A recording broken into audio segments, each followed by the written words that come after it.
Welcome to Being at Home with George. Excited to be here. And let's create the possibility of being able to say yes, embrace whatever comes up, and at the same time, generate the hope. So, the last couple of weeks, we've been talking about this idea of understanding coming first before we applied the technique. And we talked about clear intentions lead to clear actions. And we also talked about the need to reflect on or reflect about the situation before, during, and after. And last time we talked about reflecting before the experience. So that had to do with really strategy and motivation. So today we're actually in the action phase, the performance phase. And it's about this idea of actually doing the thing. And what is important is it's like we have an inner GPS that takes all the information we talked about, takes the clear intention and the clear actions, but also how do we set it up so that we're getting immediate feedback. So we know what it is we're doing, we're on track.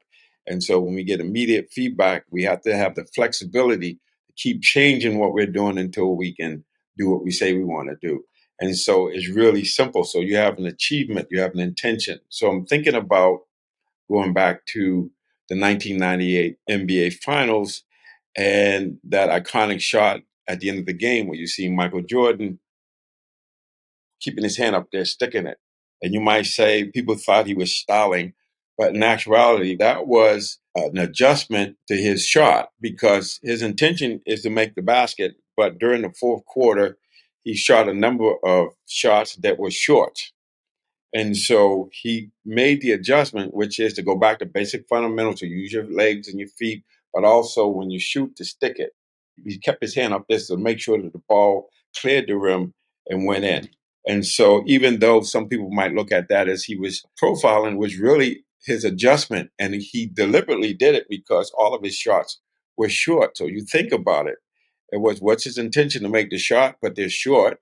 So you have to adjust. He had to change and adapt. And so he went back to the basic fundamentals and he got back on track. And that's what we call the ball game. That's what it is. It's in everything we do. We have situations that I know we've done this unconsciously. You're doing something, you put your destination in your Google Maps, and then I'm going down the road and there's construction. So I get detoured. So when I take the detour, the GPS recalibrates where I am to where I'm going. And so we have to do this individually in real time, the immediacy of experience, that we get feedback and we have to be willing to adapt and change. So, what is our notion of changing our shot or going back to basic fundamentals? Because we have this opportunity all day as we're on our way to do something and then something comes up, there's a hiccup, or we get knocked off the road or knocked off our path, and then we have to get back on. It's really that simple. So we can apologize, we make a mistake, we reset, reboot, renew, we begin again.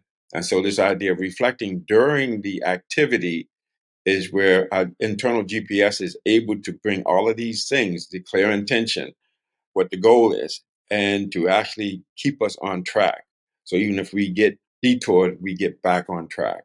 And so it's really that simple, is this idea of reflecting during experience. So reflecting before, during, and the next time we'll talk about reflecting afterwards.